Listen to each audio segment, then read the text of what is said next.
Well, not to give a spoiler alert, but Saul's going to be the king, okay? But how does he become the king? That's what we're going to find out. How does this all come together, and how does he become anointed as king of Israel? Well, let's continue in verse 3. Now, the donkeys of Kish, this is going to be really important to the story. These donkeys are really important.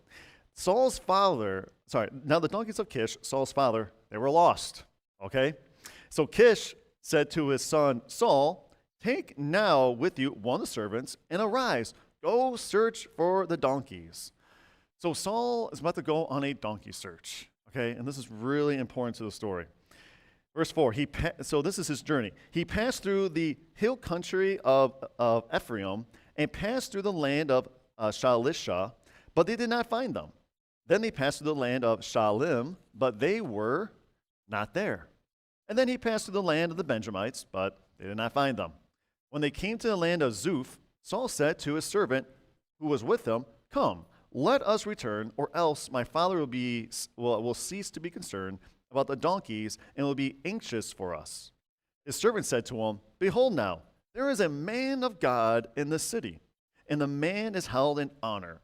All that he says surely comes true. Now, let's go there. Perhaps he can tell us about our journey on which we have set out.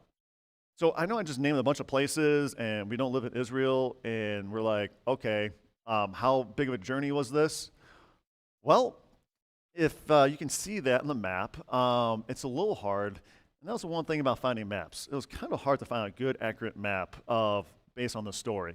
So if you can see it, so he goes to Ephraim, and he goes to Shalisha, which is up here, and then Shalim, which is right here, and then Zuph, which is right here. So he kind of goes in like a big circle, and there's a little like measurement right here, just to throw some math in there. That's about 4 miles, so I kind of did some measuring, and it looks like he went about 24 to 28 miles on that journey.